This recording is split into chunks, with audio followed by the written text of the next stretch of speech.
starting. So I will mention, I said last week, I didn't forget, we started the new men's system this week. It was we got a nice crowd. We had a screen, PowerPoint. It was very learning friendly. So I am still thinking of doing that here. Maybe as soon as we're done the birchas hanehnin course, we'll begin our next with, but that's only if you're interested in doing something more, the teacher works harder, the students have to work harder too. We have to we have to keep going up with each other. What's the subject? So if we're following the book, the subjects in the book of the Halichas Bas Yisrael, I believe the next thing we're up to is kashrus. Okay, that's the next up after birchas hanehnin in the book, because we already did a lot of the material there in other previous classes. So if you're interested in, let's say, doing a kashrus course in a professional way, where there'll be assignments and quizzes on the material, then I can. You don't have time. 10 grandchildren. But I'll come to your class. Right. See the men, they're relaxed, Yeah, he's not really relaxed anymore. with 11 children, I'm sure.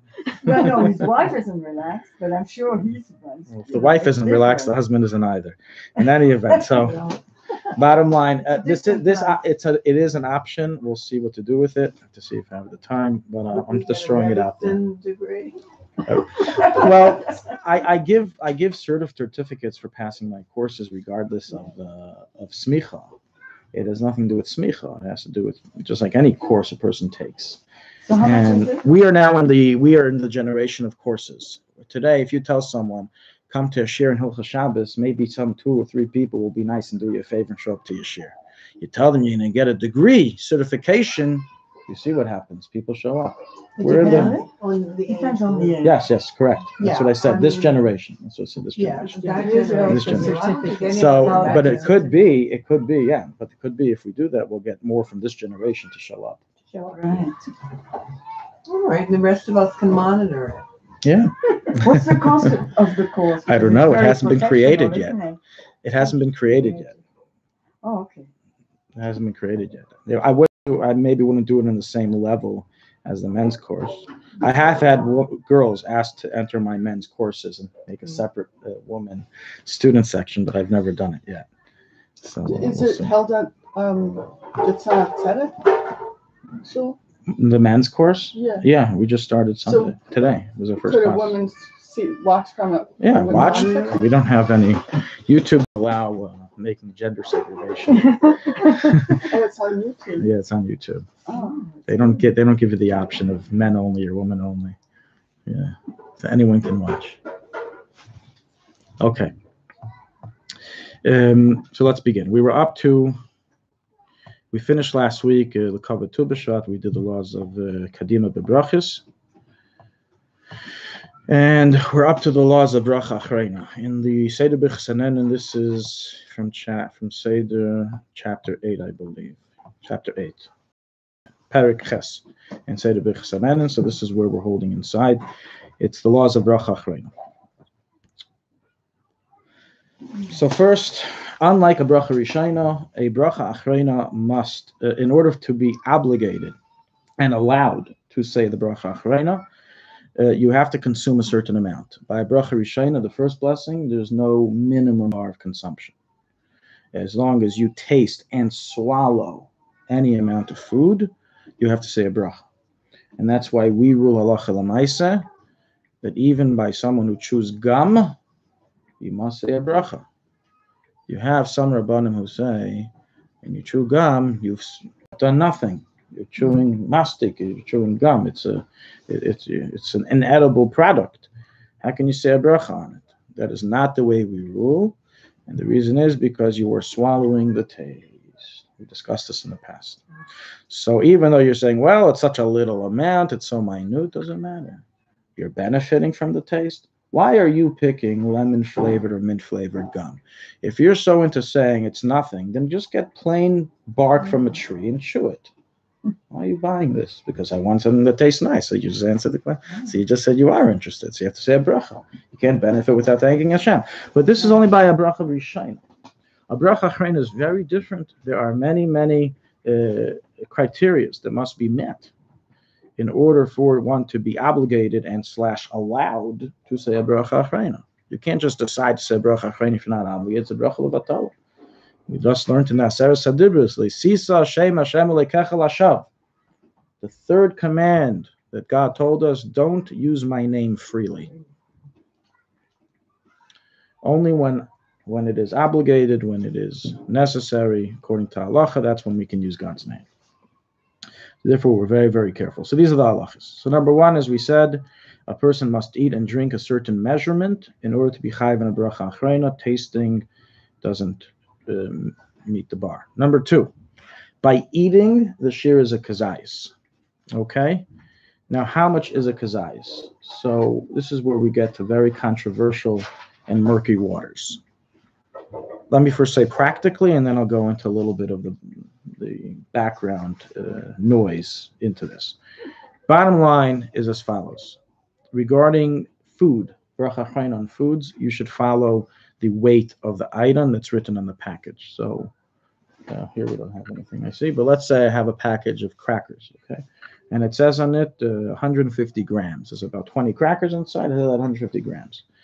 You have an obligation to, if you plan on eating the whole thing, so it's very simple. 150 is 150. You ate 150 grams, okay? As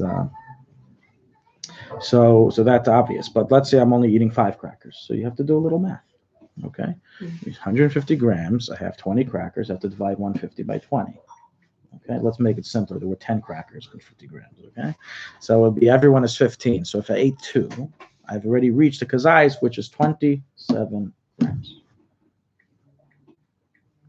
And that's how we do it. We measure the weight. Okay, we divide by weight. So if either eat super little or working well today, then just eat more, a little more. If your diet allows it, just have a little more mezainis or a little more whatever the bracha is that the bracha achrona needs to be said. Okay, that is the bottom line of how we should be practicing. Now, there's a lot I said of background noise behind this in a number of different facets. Number one, not everyone agrees 27 grams is a kazayis. Some say it's less, and some say it's more.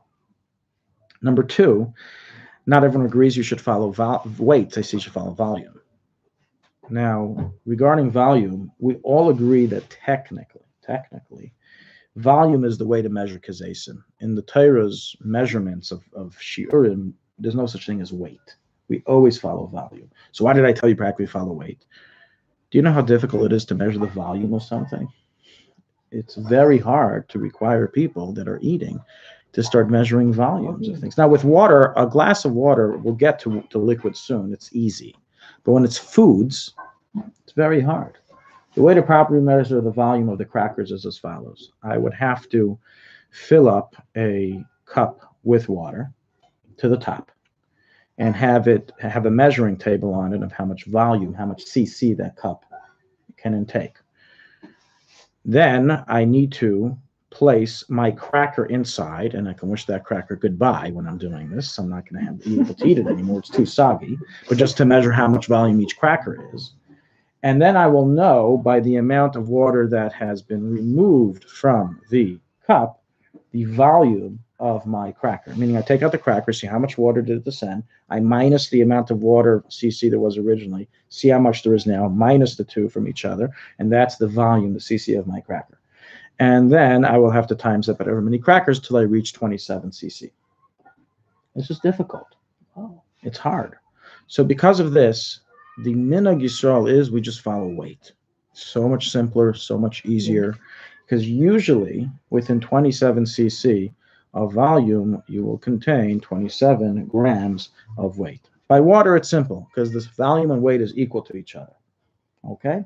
That's the only thing that's perfect. It's symmetric. The volume and the weight is exactly the same.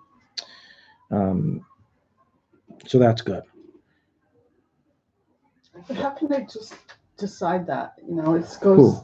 Whoever decided that we follow weight. To follow weight. It became well. First of all, there are poskim who say we follow weight. It's even though that's not the main opinion, the Alter Rebbe doesn't rule that way. The main opinion is not that way. Personally, one of my big rabbanim in halacha, Rav Yaakov Yosef, he passed away already. He is of the opinion that you should always follow volume. But even he, I believe, agrees that by bracha achrona follow weight. But usually he always says follow volume, while his father, Rav Avad Yosef, and his brothers always say follow weight, not volume. So it's a machlekes of what to do.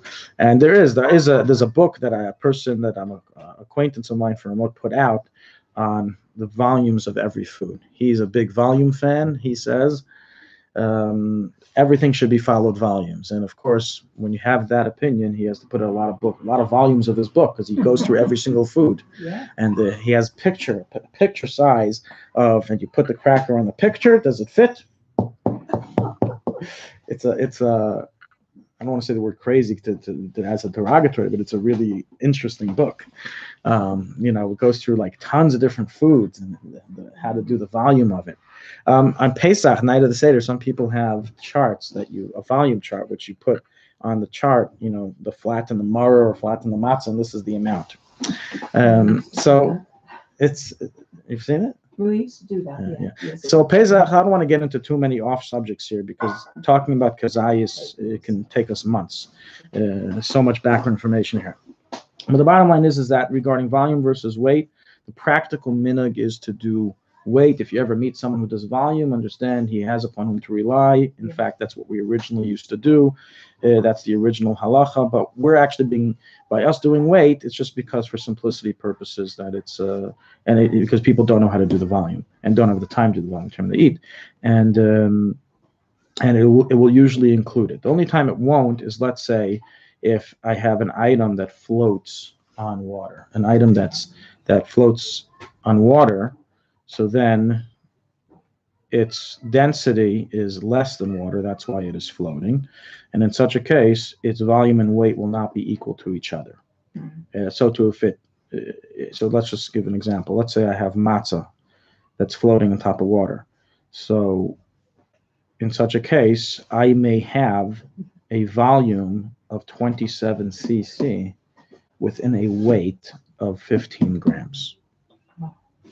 So that's a case where, as Rabbanim, when people ask us, I have colitis, I have another stomach issue that I can't intake grains, what I do about the mitzvahs esid, the rice of eating matzah on Pesach. So I tell them, we're going to follow the ikar din of volume. And therefore, you're not going to need to consume, if it's sakana, they don't have to consume anything. But if they are able to, minimum amount. So the minimum amount would be following the volume, which by water and floats on water would be much less. So you can get in 13 grams into a kazayas by matzah, much less than the 27. Yeah. So when we say 27, we're really being machmir by those foods that have a greater, when their volume and weight aren't equal in that sense. But this is the bottom line what's followed. Somebody wants to be super machmir and go back to the sources and buy this book from this individual from remote and measure everything he eats. Okay, gesundheit. I'm not going to protest that. It's maybe it's a good thing. Again, originally we measure everything by volume, but this is the minhag. This is the minhag that's written in Sfarim that we follow weight regarding these things. So in a big round piece of matzah, how much would that be? Just estimating. It would be very difficult for me to answer you. How thick is it? Which company is it? That depends on thickness. You have companies that sell matzahs that are like as thin as loose leaf papers and others that are as thick as cardboard boxes. So obviously that'll make a difference in weight and volume. So how can I answer it? So it depends. It depends. So what we do Erev Pesach is I have a scale that I bought just for Pesach, a small scale, and I measure for everyone that will be participating in the Seder. I measure a kazayas of matzah and maror. I make a few bags, one for kazayas of mitzi matzah, one for kazayas of kairich, one for kazayas of matzah for of matzah for afikaimim. So it's 3 bags of matzah and 2 bags of maror for kairich and maror.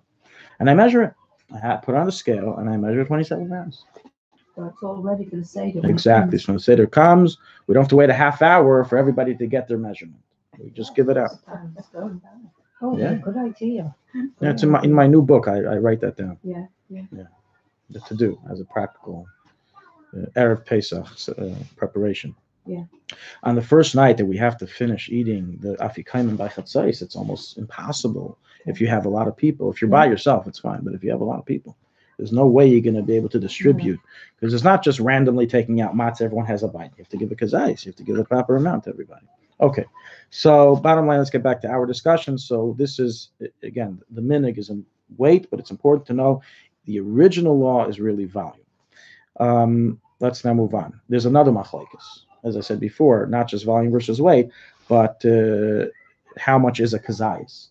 So this, if I begin this and go through it properly, it'll take us a week. So let me just give you the short version, which is, it's argued about, okay? There's an argument regarding how much a kazayis is. I said 27 because that's the bottom line of what you should be following. But you do have some Jews who are machmer like the Chazon Ish, and they will require 50 grams for a kazayis. 50, larger opinion. Basically, the Chazon Ish famously held, like the Noida B'Yehuda, Rabbi Cheskel Landau, Chief Rabbi of Prague, one famous Paiskim, that our beitzim, our eggs today of chickens, went through global shortening, global warming. We have they became smaller. They became smaller, shrinking, global shrinking. Thank you. Okay, so they became smaller, he says, and therefore you can't measure today's kazaysim, which a kazayis is supposed to be half a kibetza, based on the shrinking, the shrunk egg that we have today. So he says the egg we have today, you have to times it by 2, and therefore the kazayis will be times by 2. So the kibetza that we follow is the kazayis of the Chazon Ish. Our kibetza is 55 grams, but the Chazon Ish held that as I said, it's doubled. And this is a big machlekes. When the machlekes first happened in the 1930s and 40s, it was a huge controversy. On the side of that I'm teaching you now stood the Rabbi Chaim No, the famous Lubavitch Pesach that was part of the Eidah Charedus, and to his backing were all the Sephardi Rabbanim and all the Litvish Rabbanim in Yerushalayim. Everybody was behind the Lubavitch Rebbe. Everyone agreed with him. He said, this is not only what's written in the vast majority of Pesachim. No one argued that there's other opinions, but how do we rule? He said, this is the vast majority, and this is the minhag. So if this is the minhag, don't tell me, with Safik Birchas Lahaka, we have a machlekes. Some people say, you need to have 5 crackers. How can you say Bracha Chreina? Whenever the minhag has established something to become the minhag, we no longer say Safik Birchas. We no longer say it's a doubt. In other words, it's not you can't use Safik Birchas Lahaka and therefore start recruiting opinions from left and from right, saying, hey, he says you shouldn't say a bracha. He says you shouldn't have. Is the custom to incorporate this opinion or not? If it's not, then we don't. You learn about it. It's nice. We can talk about it right now. It's very nice, but we don't follow it. Okay. So this is what they all claimed, and the Chazon Ish in Bnei Brak, together with his son-in-law, Yaakov Kanievsky, the Stipler, the father of Chaim Kanievsky of today, they were very vehemently behind the opinion of Noida B'Yehuda that the eggs today have doubled, have shrunk, so we have to double everything. So you have some Chazon Ish that can do this still today. Some Litvish, they follow the larger. And this is not just by kazayis, it's by all the shiur, by all the measurements. They follow a double one. So by Pesach, well, you'll lead half a matzah, they'll lead a whole matzah. Today the kazayis of matzah, okay? So this is, vast majority of the world is not machmer in this. The Sephardim are not machmer in this. The majority of Ashkenazim are not machmer in this. And of course, the Siddim, we follow Chaim, no, we're not machmer in this, like that opinion. But furthermore, recently, through excavations, it's been proven that the opinion just is not correct. They measured, first of all, number one, there was a town near Italy that was covered by volcanic ash, and they estimate that it's been covered for the past 12 to 1300 years. And they said they found an egg there, which was said to be an egg that was left there for 1300 years ago. So when the Rabbanim heard this, they immediately made a flight to Italy. They wanted to see it, and they measured it. It was like us, not like the Chazon Ish. It was like our eggs today. Another example, as I said before, the doubling of the eggs affects all shiur, not just our kazayas. So they were doing excavations by Masada, and he got in a car together with a few people, and they right away went, and they got up to the area. He was already a very old man. He meets the archaeologist. The archaeologist says, let me give you a cup of water. He says, get out of my way. Show me the mikveh. He runs to the mikveh, takes everything out. He's there for 10 minutes. Everyone's watching on the side, and he screams, Chazon Ish is not correct. Wasn't like the Chazon Ish. So we have a lot of excavations that have proven that this was not the case back then. And maybe if Maybe Yehuda would be aware of this information, he too would have retracted from his opinion. But how did they know that in the times of the Chazon Ish, the eggs weren't bigger? Because it's true. Chazon Ish was only 60 years ago. Right. So maybe 60 years ago they were bigger than they were 2,000 years ago or whatever. No, he says that they're smaller. Chazon Ish holds that the eggs today are smaller, and therefore when Chazal talk about a kazayis, you have to measure versus the original. Right. I mean, not the Chazon Ish, the people who were basing it on the bigger size egg. That's the Chazon Ish. He says the eggs today are really, they shrunk, so you have to follow the double the size. And then the people found this in the mikvah, and they said, okay, if he were correct, it would have been a different measurement. In the times of the mikvah, the eggs weren't smaller than they were before the mikvah time, meaning 2,000 years earlier than that. That's what you're asking. Maybe in 2,000 years ago they were small, and then at the times of the Chazon Ish they were bigger, and now they're smaller again. How do we know that? I'm having a little trouble with this because eggs are graded in four sizes: small, medium, large, and extra large. I told you this would take us a week. Let's move on. No tough questions in class. And I can speak from personal experience. Right, we all know. I was hoping nobody would ask me that. Okay, there's a lot here to still discuss, but you just understand there's discussion here, controversy, and a lot of ink has spilled on this topic. If you want to look into it, there's a lot of online material available. In my book on Pesach, I wrote a little bit about it, about 2 pages with the sources, but as I said, there's full books that have been written about this subject. Okay, but that's just to know the bottom line halacha and the background noise behind it. Bottom line is we follow 27 grams for a kazayis. What's the difference between a kazayit and a kibbetza? What is that? Kibbetza is bigger. What's bigger, an egg or an olive? An egg. An egg. So an egg is we say an egg is double the size of a kazayis. So the kibbetza is going to be 55 grams. So that's the kibbetza. It's about 53.4 is the kibbetza. Okay, let's move on to liquids. So if you thought that, okay, let's run away from kazayis, it's getting too complicated, too confusing. So let's do something easy. This isn't easy either. The revius, the liquid measurement. The liquid measurement is measured by volume, 86 cc, which is equivalent to 86 milliliters. So the volume and weight is the same by liquid, by water. Okay, so that's not an issue. Now, if a person consumes, so how much is a revius? So I said it's 86 milliliters, 86 cc. This is under also massive debate. Again, depending on the debate of the kazayis, one affects the other. So according to Chazon Ish, it would be 150. He requires 150, about 150 milliliters to be considered a revius. So he says, if, let's say, that coffee right now that you have inside, the hanehnin would say, you drink that right now in one shot, you have to say, bracha burn nefashos. Chazon Ish says, not enough. You got to pour more coffee. Okay, no bracha hanehnin. As I said before, the minhag of majority of the world, Ashkenazim, Sephardim, Hasidim, Chabad, is all like hanehnin, 86 milliliters. Sephardim actually follow a little bit of a lesser measurement. According to Ravad Yosef, they do 82. Okay, it's pretty much the universal amongst the Sephardi world that they do 82, but very similar, 82, 86, okay? While those who follow Chazon Ish will require 150, and that's why you'll see when you go to silver side purchases a Kiddush cup for the chassan. So they'll ask you in the store, what size do you want? And they're not just asking you because of general what size, because do you want a Chazon Ish size, or do you want a hanehnin size? So hanehnin size is usually very small. And it doesn't look nice. It's so small. The minimum 86 milliliters is tiny. So usually you'll get a bigger size. I personally, all my Kiddush cups are Chazon Ish sizes, not because I suddenly became his fan, but I think the Kiddush cup of his size looks much nicer, and we can get more wine for our money. We can drink more wine out of it, especially we have to give out to people. So but that's the difference. Do you still have to? Do you have to drink more, or you still have to drink the same amount? Even okay, very good. So well. Technically, if we hold that that you have to drink the majority of the revius, then the amount would change based on what a revius is. So if you hold the revius 86, I will only have to drink 44 milliliters. If I hold that the majority is, if I hold that a revius is 150, I would have to drink about 76. I have to drink more. But the halach is that we rule that you have to drink by kiddush mali lugma. That's one cheekful. So as long as I have a cheek full, I'm good according to Allah.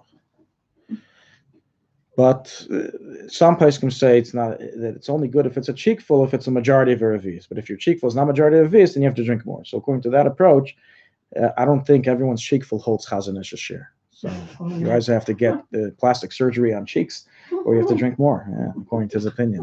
So is the It's an interesting question. hold by cheekfuls or revius? Everyone holds by cheekful, but I'm saying because everyone holds with the 86 milliliters. Really, we all hold 86 milliliters, and definitely a cheekful is about 44 milliliters. So you're good. It covers a majority of a revius. You can try. For a kid? Right. So that's where it's discussed regarding a bar mitzvah boy. Is it enough to drink only lugmab? And I believe the Mishnah Berurah concludes that it's okay. I have to look it up. Let me pull this up for a second.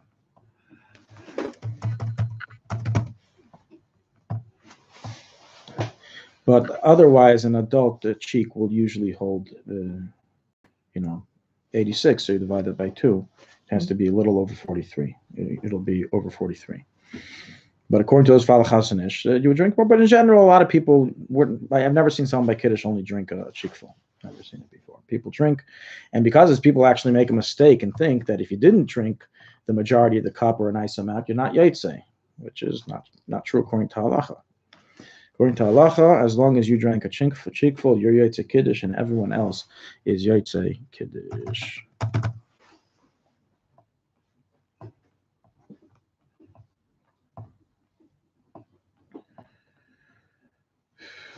Okay.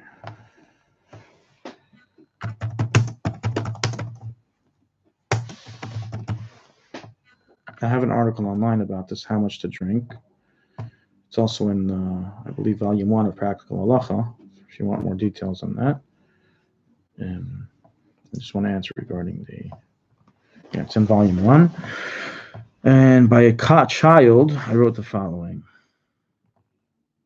That yes, even if it's less than a revius, it's okay because we follow the cheekful, but some places can question this, and therefore some say that he should drink more. So someone who's following the stringent approach, if you follow the chazon ish, then, as I said, you would need to drink more wine. But once again, the custom of world jury is not like the chazon ish, and therefore we don't have to follow it. But it's just good to know that there are some people who do, and in stores they definitely make those sizes and cater to those sizes.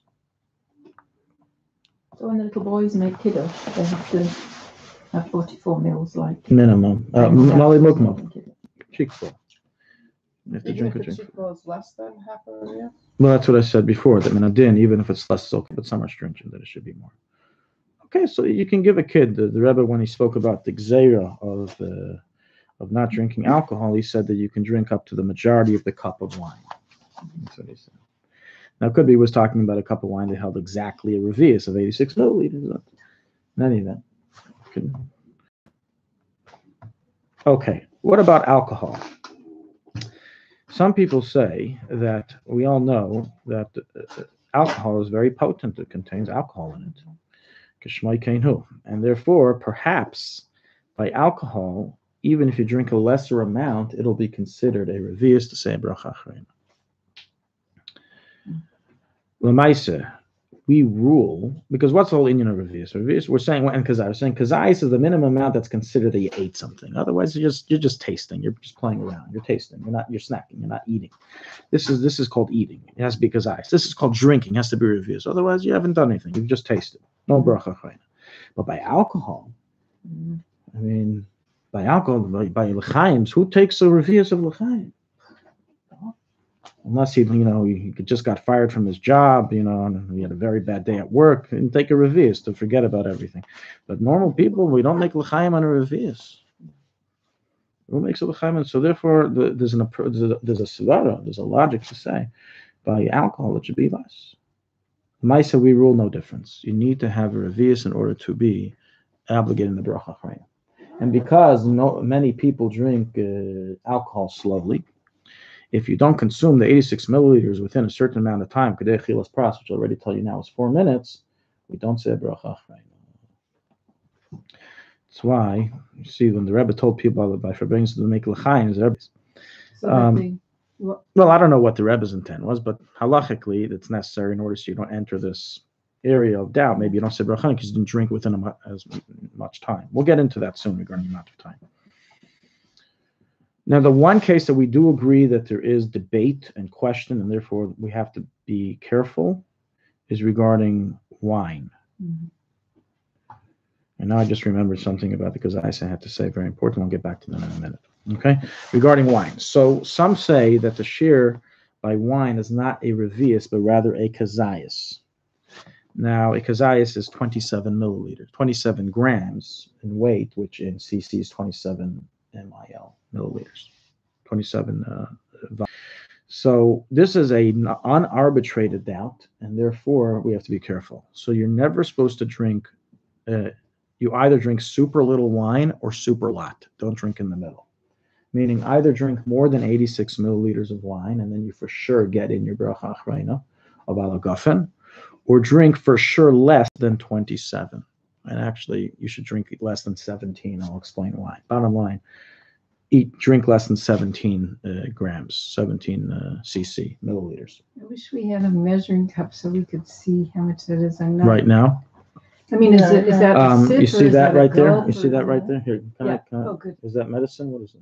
I don't know. I think there's Oh, some yes. wine that's Okay. left out. Okay, so this cup. What does it say here? It's hard to see.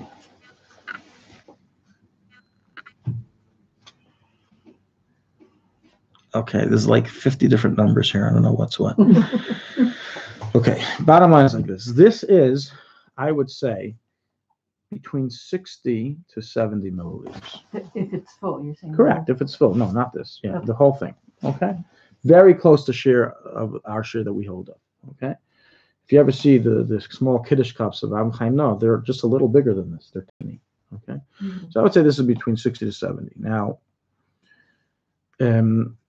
20, so let's figure this out. If I were filling this up kazayis, and let's just say for argument's sake right now that it's 17 cc, probably about up to here. Somewhere around here would already reach 17 cc. So it's saying do not drink more than that. You can just go home and put, you have a measuring cup with in milliliters and pour it, put it up to 17, pour it into a cup like this, see how much it is. So you're saying if you taste a wine, let's say Maybe we'll do it next week. I'll bring one blina. I'm trying to remember. What? So if you're tasting a In wine, between the 17 and 86, you're entering a doubt. So therefore either have less or have more. So that means you can't just sip the wine. You have to get it down in 4 minutes. Correct. If you're going to be drinking within 17 to 86 within 4 minutes, then you're entering into a doubt. and this all has to do with the bracha after. This all has to do with bracha achrayna, correct. So We if always you say a take- gafen. If you're you always say, even if you're tasting, like if, how sometimes they open a bottle of wine and then somebody tastes it to see if it's good. I Right. mean, that's spoiled. Right. So you would say a bracha before you're doing Correct. that. You for taste? sure say a gafen unless you plan on spitting it out. Okay. Then no, you never say bracha. Okay. So if it may be spoiled, then then taste it and spit it out, and then taste it again with a bracha if you want to drink more. Okay. So this is an important halacha when you're making l'chaim on wine to know that if you're within a meal, it's not an issue because anybody's benching. You don't say bracha regardless.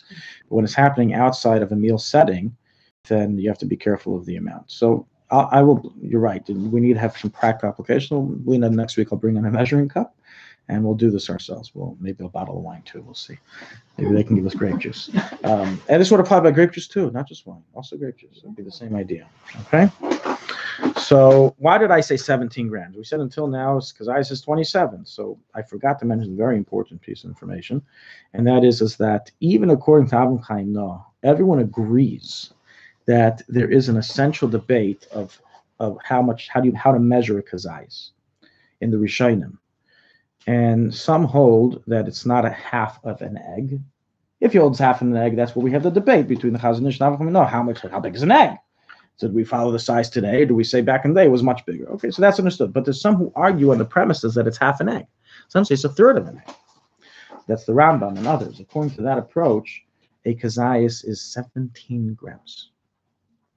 And therefore, you should never eat mezainis or any food between 17 and 27 grams. Just like I said here, you shouldn't eat between 17 and 86 milliliters by wine. So to buy any food, you shouldn't, because you're entering into the machlekes. That's what's ruled in Shulchan Aruch. You should avoid eating between 17 and 27 grams. Either eat more than 27 or eat less than 17.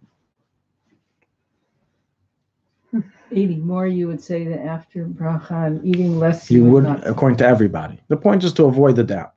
So, in a case where you want to stay safe, so you would have very little, or have a lot, or just, again, look how many crackers are in the package, how many grams does it contain. But whatever the case is, if you don't know for certain that you had a kazayis, you don't say an after bracha, because then we say safek brachas lahakol.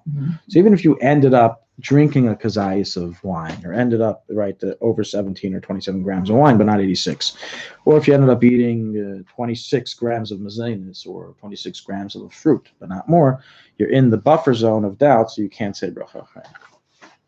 But we will learn coming up that liquids and food sometimes join with each other. They make coalitions, bracha achrayna coalitions. So we will learn. Yes. Could look at that here. Coalitions. Dissolving coalitions. World specialists. Okay. Next question: How much time must the food be eaten in? So we've discussed this many times in these classes because it's so practical and so easily not followed if you don't pay attention. And here also we have a lot of background noise, but let's first give the bottom line halacha. The bottom line halacha is that it has to be eaten. It's not enough just to eat a kazayis or drink a revius. It has to be eaten within a certain amount of time. And how much time is that? So it's kedei achilas pras. Now, right now I'm talking about food. I'm talking about drinks after. Okay, so right now we're going to talk about food. How much time does the food have to be eaten in? This is the halachic term. Now, what is that? Literally, that means within the amount of time it takes to eat half a loaf of bread. Now, what on earth does that mean? How big is this loaf? A loaf of which type of wheat? Is it barley? Is it wheat? What is it? What type of grain is it? So it's like it's so abstract. This it's very, very abstract. And because of that, we have so many different opinions. We have 2 minutes, 3 minutes, 4 minutes, 5 minutes, 6 minutes, 7 minutes, 7.5, 7 3/4. We have about 50 opinions. Okay, go all the way up to 11 minutes. From 2 minutes to 11 minutes, we have opinions up and down. Bottom line is that the minhag that we follow is 4 minutes. Okay, 4 minutes. That's what the accepted custom is. Therefore, we should try to finish the kazayis within 4 minutes. If we do, then we say bracha achrayna. If we don't, it's better not to say bracha achrayna because you're entering into a question. I agree you ate a kazayis. No one's arguing on that, but did you eat it within the time necessary? Because what's basically explained is that when the body receives intermittent eating, it views it differently, as opposed to as when you eat it all in one shot.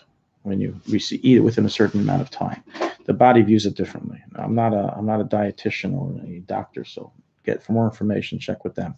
But from a halachic perspective, this is how we view it, and therefore, a person would not say bracha achrayna even if he, throughout the course of the day, ended up eating a whole loaf of bread, but he never consumed a kazayis within 4 minutes, so he wouldn't say bracha achrayna. This is something we've mentioned in the past. So be very careful when you're eating a sandwich. Yeah. If you're eating a sandwich while you're working a computer and you're taking a half hour to eat your sandwich, you may not make it. You may not make a kazayis within 4 minutes. A normal kazayis by white bread is 1 slice, 27 grams, 1 slice. A slice. Yeah. So if you're eating, bite-sized pieces every 3 minutes, you're taking another bite. You're not going to make it. You're not going to reach a kazayis within 4 minutes. That's why it's always suggested in the beginning of a meal, eat a kazayis within 4 minutes, get that done, and then you can bench. Sometimes a person would say, so Dafka would eat less in order so I don't have to bench. I found a nice trick to get out of benching. No, it's usher to get out of benching. You're not allowed to try to escape mitzvahs. So if you don't eat that hot kazayit of that sandwich in 4 minutes, you can't bench. No, because you didn't consume a kazayis of grain within 4 minutes, correct? Yeah. Listen, on Shabbos, when people eat, copious amounts of challahs, it's not something to worry about. It's more in a sandwich. It's more in a person who's eating a sandwich slowly over a conversation. If it's a whole meal, if you don't eat, the challah within that 4 minutes, but at your Shabbos meal you have the whole meal. You're saying you might not bench, you might not. Yeah. You can have a situation where you had a whole meal and you're full, but you're not obligated to say birchas hamazon because you never consumed the kazayas of bread within 4 minutes. Within 4 minutes. Yeah. And if that happens, then you enter into a question of whether your whole meal was eaten without a bracha. Because the whole allowance to not say a bracha when you eat foods during a meal is because it's a meal of bread that you're going to be benching over. Yeah.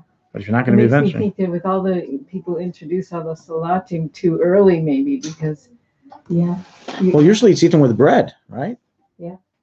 So you get your bread in. Right. But that's why I make sure. You have to do that, and then you have to rest. But if you wash and eat the kazayit first, and then introduce other right. foods. That's what we do in our house for this reason, is that for 2 reasons. This is one of them, is that we don't bring the food to the table till everyone eats their slice of bread they got by the challah. So right, everyone gets their but I'm slice. thinking maybe we don't wait long enough or something. I don't know.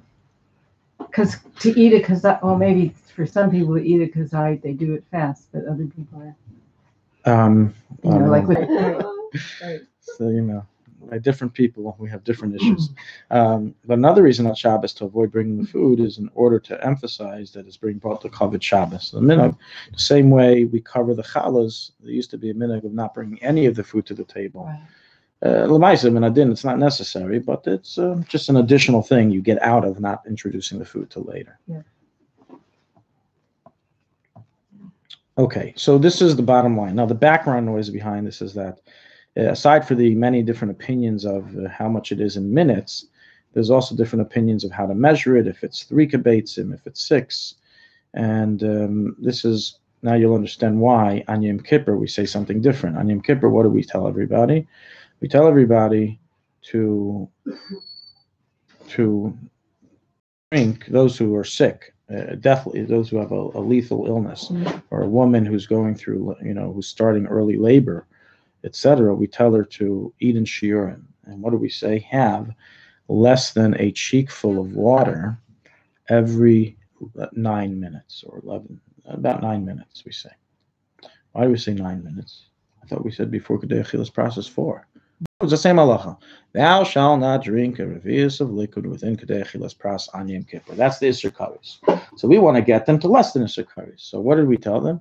Every 9, what do you mean 9 minutes? Every 4 minutes. We just said before, if you eat a kazayas within 4 minutes, you're good.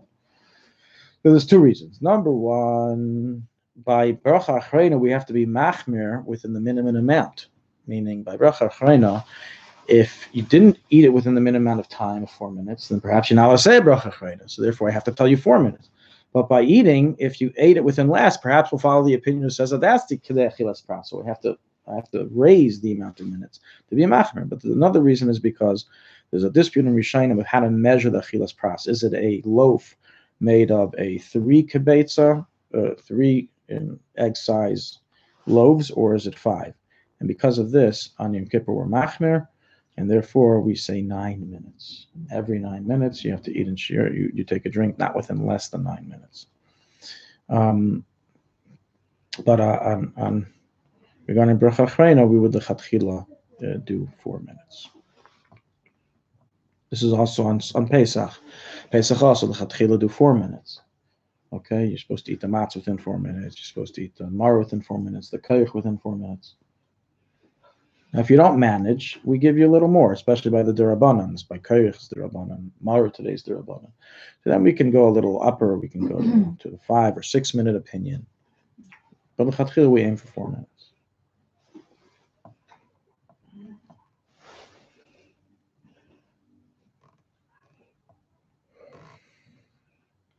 Now, the one thing we learn from this is that it doesn't have to be straight eating. I can take a bite, wait 30 seconds, take another bite, wait 30 seconds until cumulatively it reaches a kazayas within 4 minutes. So that's clear from this. Okay, this was all food. Now let's get to the drinks. So the whole background noise and controversy behind the Kedei Achilas Pras by foods not only is applicable by drinks, but it doubled in size. Why? Some say that by drinks, we don't follow the Kadei Achilas Pras measurement. We follow a lesser measurement called Kadei Shtiyas Revius. This means as follows. If I'm drinking a coffee, let's say it takes me 5 minutes to finish a cup of coffee. I can assume I consumed a Revius 86 milliliters within 4 minutes. So if I follow the Kadei Achilas Pras measurement, I've certainly fulfilled that, and I need to say a Beri Nefashos on my coffee. If, however, I say no, the Kadei Achilas Pras measurement, which we say is 4 minutes, is only by foods. But by liquids, the measurement is much shorter. The measurement is the amount of time it takes a normal person to drink a Revius. So how long does it take a normal person consecutively to drink down a cup of coffee? 15 seconds. So they say, if you didn't drink it within 15 seconds, you can't say Bracha Achrona. But it's hot. Yeah, it is. Yeah. Yeah, 15 seconds is a bit short. It's not a boiling hot coffee. Okay, iced coffee. Iced coffee. It's iced coffee. That's cool. Now you'll tell me iced coffee is too cold. Room temperature coffee. Okay. Let's drop coffee, a cup of water. Okay? Yeah, a cup of water. How long does it take to drink a cup of water? 15 seconds. Yeah. Okay. We agree with A few you on that seconds. one. Okay, A few good. seconds, yeah. So they say if you didn't drink it within the normal amount of time that it takes, you don't have to hurry. You don't have to do it. Normal person, the amount of time it takes a normal person to put his mouth and drink the whole thing, that's how much time you have, but it's not that much time. If you pass that amount of time in drinking it, so if you're sipping water, no bracha achrona, they say. How do we rule? So here we have a big difference in Ashkenazim and Sfardim. Ashkenazim we rule, Alter Rebbe and the Shulchan Aruch and others, say the birchas hanehnin, that we follow. In this case, we don't say Safek Brachas Lahakol. And usually when we have a dispute, we say, okay, avoid the doubt. You got to be careful. In this case, we don't say that. We say the minutes, a revius of water within 4 minutes. So even if you're sipping, it's okay. The Sfardim rule stringently. According to the Sfardim, you must drink the amount of a revius, which by them I said is 82 milliliters, within the amount of seconds it takes a normal person to drink a revius of the liquid. And therefore they say, we never say bracha achrona on tea and coffee. Right. They do not say bracha achrona on tea and coffee, ever. Sfardim. No, because it's too. So don't tell them, don't forget to say bracha achrona after they had a coffee with you. Don't tell them that. They have to forget it. They're supposed to forget it. They're not supposed to say a bracha. They had the same cup as you did, finish it within the same time as you did, but they hold of the revius opinion, you hold of the Achilas Pras opinion. That's the difference, and therefore, this is why you may have heard of some people say, oh, you don't say bracha achrona on coffee. If you're Sephardi, you're correct. You don't. If you're Ashkenazi, you do. Okay, if you started off sipping the coffee because it was too hot for you, then it cooled down to lukewarm, and then you could gulp the last 4 ounces very quickly. Oh, you're good. 4 ounces is way more than so even if you started out very slowly, if you still got it in. Yeah. Okay. Yeah, it doesn't matter where you get it in. As long as within your eating session you consume the kazayis of bread or consume a revius within 4 minutes, you're good. Yeah. So can you have a drink of water? Say you have on the table a cup of water. So that's what many do. The Machmir Sfardim, what they do is they always have coffee with water. You may think it's like a health thing. It's a halacha thing. Those who don't know probably think it's a health thing. They don't know. The Sfardim who do this, not all Sfardim are well versed in halacha, but those who know, they're doing it in order to get out of the doubt. Yeah. Yeah. Mm-hmm. Mm. Yeah. You say Avad Yosef would always drink coffee with a cup of water because of this reason.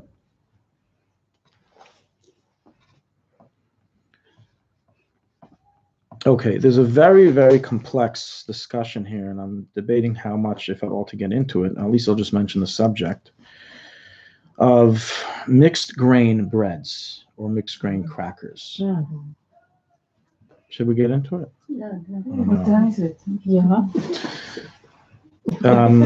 So first, what do I mean? What does mixed grain mean? So I'll tell you the good news. I'll tell you where it's a simple case is. The simple case is that if this is a gluten-free cracker or a gluten-free bread that doesn't contain oats, then that by definition means it has no mezainis product grain in it. So it's birchas. So we're good in that. So it can be mixed with chickpea flour and potato flour and corn flour and 1,000 other legume flours. Doesn't bother us. That's clear. Birchas. If you ate a kazayis within 4 minutes. The other case that's clear is if it says mixed grain crackers, oats, spelt, rye, wheat, and barley. All 5 grains.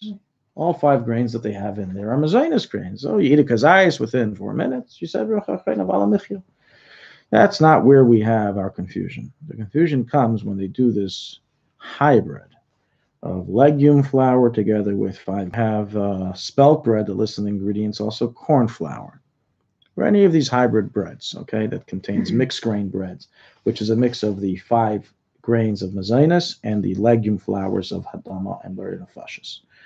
We enter into a big confusion regarding what should be the bracha on it. So they say the percentage of the other stuff. So the before blessing is very simple. Always say mezainis. The rule is whenever you have a mixture of 2 different ingredients and one of them is mezainis wins. Okay, that's a general rule. So by mixed grain crackers, a mixed grain bread that contains mezainis flour in it, you would say hamaitzi on the bread and you would say mezainis on the cracker. That there's no controversy there. That's clear. The controversy and confusion is by the bracha achreina. I'm gonna, if you want to read up more about this, you can go on my website. I'm just going to give you the bottom line answer. The bottom line answer is as follows: that in order to be allowed to say a birchas hamazon or an alamichya on this cracker or on this bread of mixed grains, of legume and 5 grain flour, you need to make sure you have consumed a kazayis of the grain within 4 minutes. Now, how do you assess that? Very difficult. If, let's say, you're making it at home, you're doing this on you're making bread at home and you put in, so you know how much you put in of everything. So if I know I put in, 60% wheat flour and 40% buckwheat flour, okay, rice flour. Well, rice we'll discuss later. Rice is actually a different case, so let's keep rice out of it. Let's just say buckwheat flour or potato flour. So I know I have 60% wheat in my bread. So if I ate a 27-gram slice, a kazayis slice of this bread, I've in essence, how much grain have I eaten? 60%. Okay, 60% of that. So let's say about 15 grams. So I'll need to eat another slice. So that's how you do it. Now, if you did it at home, you know the measurements. But if by a store, sometimes the company will mention the percentage. Sometimes, and sometimes when they mention the percentage, they'll even be telling the truth. But it's rare to find that they'll mention the percentage and that the percentage will be truthful. So what do you do in such a case? What I suggest to people to do is eat it within a meal. Yeah. Or in such a case, as we're going to learn, you'll have to say the lesser bracha. You'll have to, meaning say brachas and 2 other things. It's complex. It's complex. And furthermore, there's also one second. So you can't say an alamichya. It's the doubt is on both ways. It's on both. It's a doubt on the birchas and a doubt on the alamichya. So let me see. I want to see if I wrote my article here.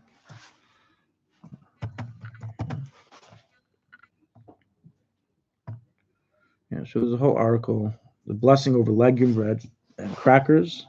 That's where I want the details. And let's see the final ruling here. Wow.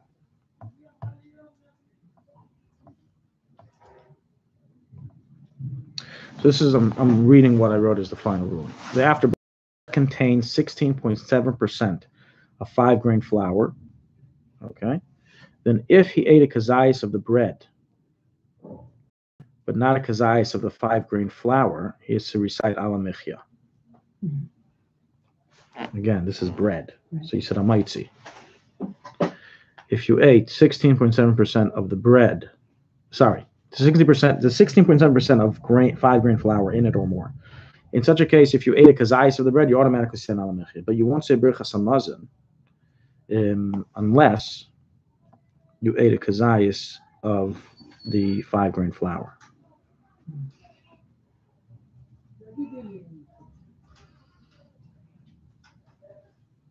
Let's see.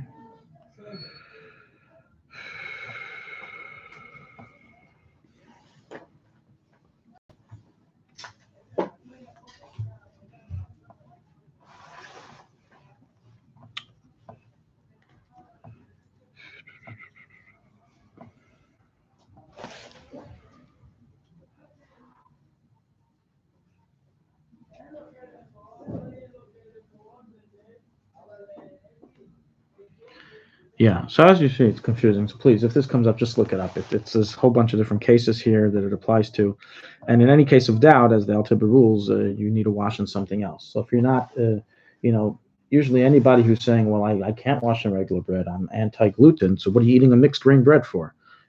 It has gluten in it, right? Mm-hmm. So the same way you can eat this gluten, so eat a little more gluten to get out of the suffix. Okay, that's what you have to do if there's a suffix. And regarding rice has, according to Allah, we view rice with a very special law. We basically say that when rice is mixed with wheat, it becomes like wheat.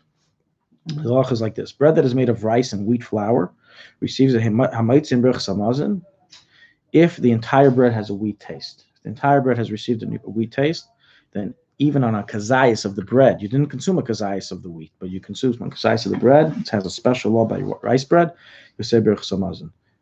They say that rice bread is super popular in India and Asian countries. They eat a lot of rice bread. They make a lot of rice bread there.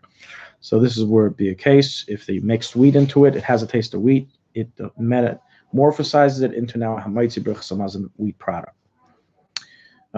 This only works by wheat, not by other grains. So any other grain would have the same din as a regular mixed flour product.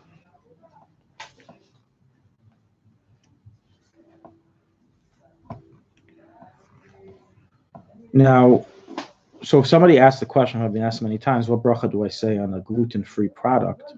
It's a very misleading question, because a gluten-free product reveals nothing to me about the ingredients, because oats naturally don't contain gluten, and they may be one of the ingredients that are inside of this gluten-free product. And oats is just as mezainis and almighty as is wheat.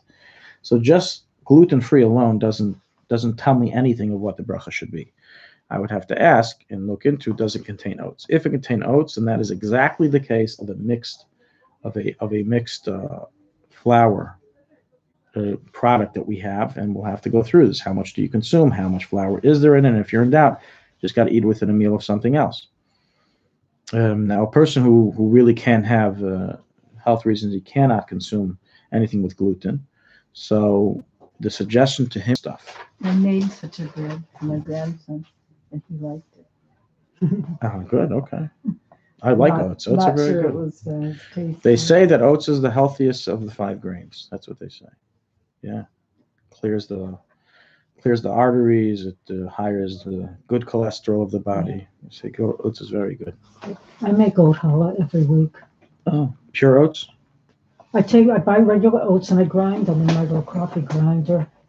Oh, wow. And then I add to that 1 cup of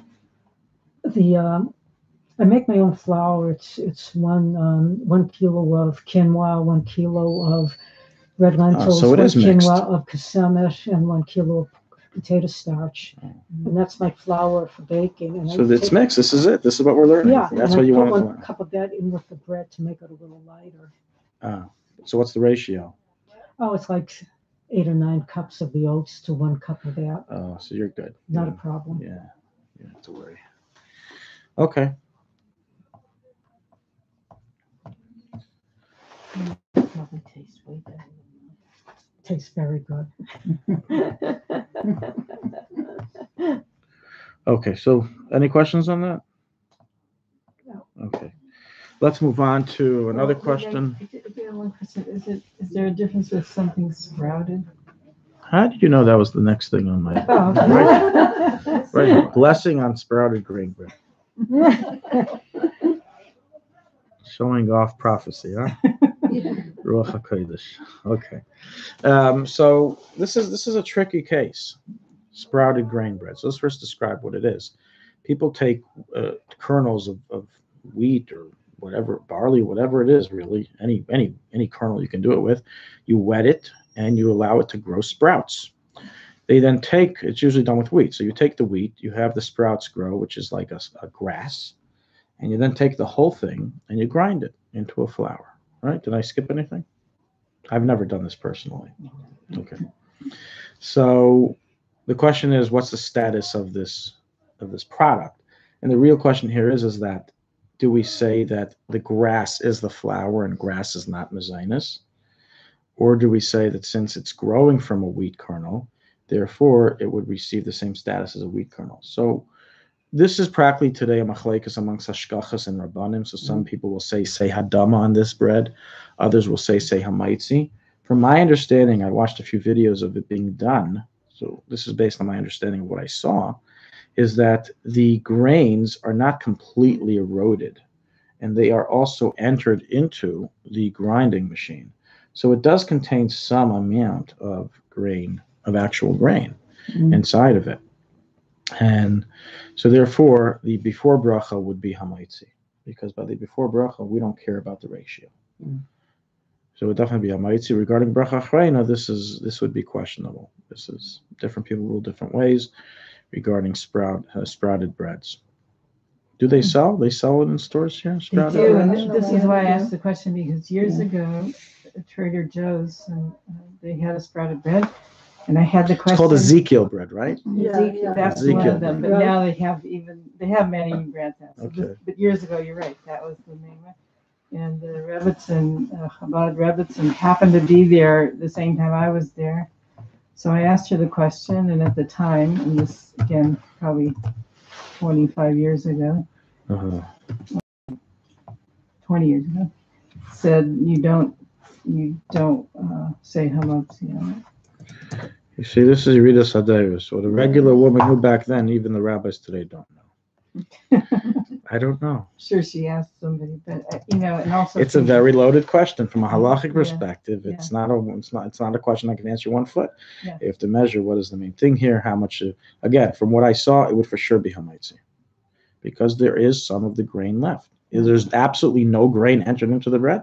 What do they do with the wheat kernel? I saw them make it. They put it in. The kernel maybe goes. It has something to do with once it sprouts. Even if we say that the So you're saying sprout, there's something even left if we in the say grain. that the sprout is hadam, Yeah. it doesn't matter. In bracha rishayna, we follow the ikar, and if there's still some mezainis product entered, then it's hamaitzi. So regarding the bracha rishayna, I agree with those rabbanim, and one of them I believe is the not the Chaf K, the Star K from Rabbi Hyman from Baltimore. He also says hamaitzi because of this reason. But then Bracha rishayna. Regarding then bracha after- achrayna, so that's where we're back to the original debate. How do we view the sprouts itself? So that I don't have an answer for you. I don't know. The best thing is to eat it within a minute. They end up needing to be bread in order to get out of the halachic problems of the diet.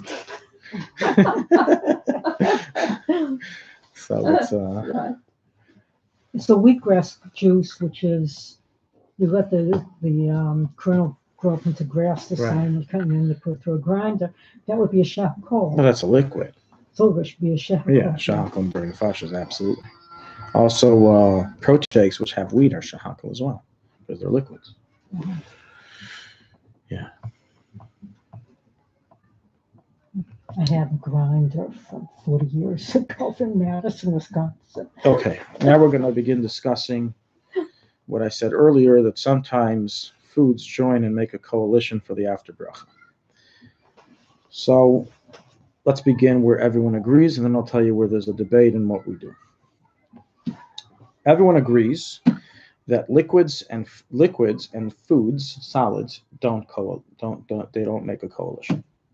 So if I had 15 milliliters of water plus 15 grams of a cracker, I don't have a total of a kazayas to say an after bracha for. If I had, crackers is mezainis, so let's see, meat. I had 15 grams of meat and 15 grams of water. So they're both a burn nefashis. We have a common denominator, burn nefashis between the two. And I ate half the measurement of each. So when you put it together, 1 + 1 equals a whole. half and half is a whole. No, they don't. Liquids and solids never coalesce. So that's out. That's clear. Everyone agrees to that. The only time a coalition can begin is when we have liquids with liquids and solids with solids.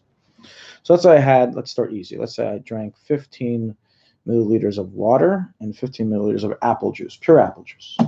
They mix together, they join, and you have to say birchas nefashos. Now, what if I had 15 milliliters of wine and 15 milliliters of water? Not mixed together in the wine, separately, 2 different cups. So we rule as Ashkenazim, you say birchas nefashos. They make a coalition for the lesser bracha. Sfardim hold, no coalition, no bracha. You're in doubt. So they don't say an after bracha in such a case. Not on the water because you didn't drink enough, and not on the wine because you didn't drink enough. We hold they join, and they join for the lesser one. Let's now go to foods. A person had... Or wait, if they're in the same cup, what happens? Well, if you mix it, that's already considered a single drink, and we say for Ashkenazim, we hold as long as you have 17% wine, it's considered wine. We discussed this 2 weeks ago, I think, 3 weeks ago. What happens when you enter water into the wine? So then we get into a different dispute of Sfardim versus Ashkenazim. We said Chabad is even the most machmir, meaning we require that there be 2/3 wine. Anyways, I want to avoid that. Now let's go to food. If I had 15 grams of crackers together with 15 grams of tahina, same dispute. Since they are a different after blessing, Sfardim hold they don't mix, so you can't say anything. We hold they do. So therefore, we would say a birchas nefashos on that, because there's a total of 30 grams for a birchas nefashos. Mm-hmm. So when you're looking to make up your kazayis within 4 minutes, we're very liberal in the foods that can join to make that up. We have a lot of different foods that can make that up. You don't have to make sure you ate exactly a kazayis in order to say birchas nefashos. If you ate a kazayis and mezainis, then you can't say a birchas nefashos. You have to say an alamichya. Yeah. But if you didn't, then you look at what other foods did I eat. A case example that everyone would agree to is, let's say I had different vegetables in my soup. So I had an onion and I had a potato. So they make up a kazayis according to everybody, because their after bracha is birchas nefashos according to all. Whenever they have a common after bracha, everyone agrees that they join. Fruits. I ate half an apple and half an orange, total of a kazayis. Everyone agrees, say birchas nefashos. But if I had a date of 15 grams, and then I had a fig of 15 grams, or a grape of 15 grams, they're all ala peris, they join. Everyone agrees. But if I had a grape of 15 grams and I had an apple of 15 grams, we're back to the debate. Sfardim do not say an after blessing, Ashkenazim do. Which one? The lower. Birchas nefashos is considered the lower blessing. So that's a blessing that we would say. Because what if you ate more grapes and less apple, then you would do it It doesn't matter what the majority is. Oh. If I had 27 grams of grapes and 1 gram of apple, the apple tipped me over to reach a kazayis within 4 minutes, I say birchas nefashos. Oh, okay. Yeah. Well, it's very similar to the Israeli parliament system. If you won 60 seats and another party won 1 seat, he gets to decide everything in the government. Right? That's how it works. That's your coalition metaphor. Right. Yeah. Right. Well, if you have a salad and it has olives in it. A salad with olives. So the olives you will most likely not be eating like a kazayis within 4 minutes. So you say birchas nefashos. Right. Yeah. And that'll also cover the olives. Yeah. The olives go on a piggyback ride for the after bracha of the other vegetables that are there. Okay, well, we'll conclude today's class with one last case, and that is the case Of what? beria. A beria is a Hebrew term which means whole, a whole item. Mm-hmm. Some poskim say that perhaps the measurement of a kazayis by foods is only if you ate part of a food. Then we say you need to have 27 grams within 4 minutes. But if you ate a whole food, I popped a whole grape and swallowed it. I ate a whole rimon, not the whole thing, a seed, a single seed, rimon seed. That's considered a whole fruit. Then perhaps you need to say an after bracha just on that. In other words, some say that a whole food has the same status of chashivas as a kazayas. Now, we don't rule this way l'halacha, but we do suspect for their opinion. And therefore, it's brought down, l'halacha, it's ruled, that a person is to avoid eating a whole grape or a whole olive or a whole pomegranate seed, unless you plan on eating the kazayas of it, and in that case, you're anyway saying after bracha. But if you don't plan on having kazayas, let's say you want to just taste a few rimon seeds, the appropriate thing to do would be to spit out some part of it, not to swallow the whole thing.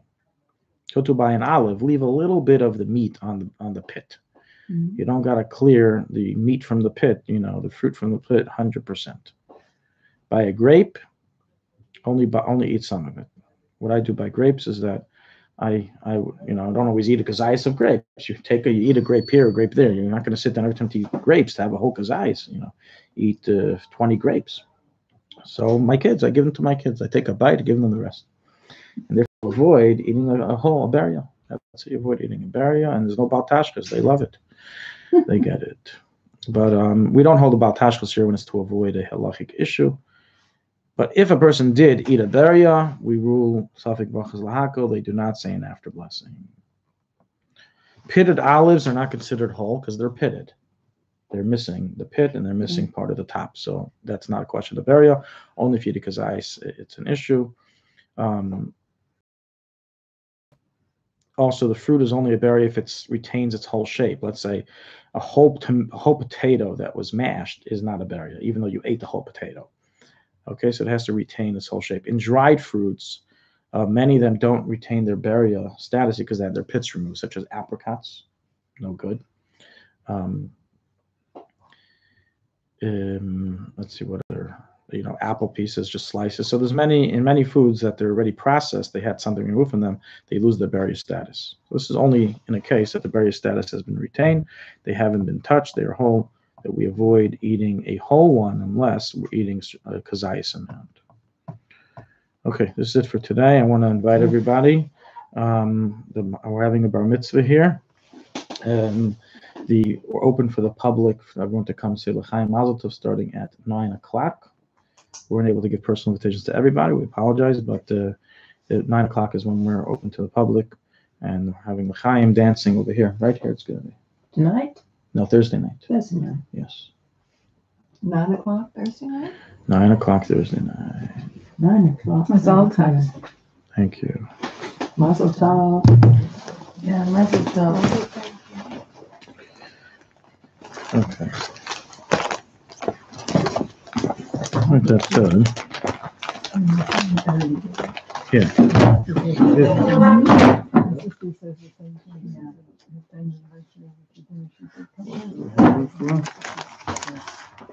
Make sure your husband comes, doesn't watch it live.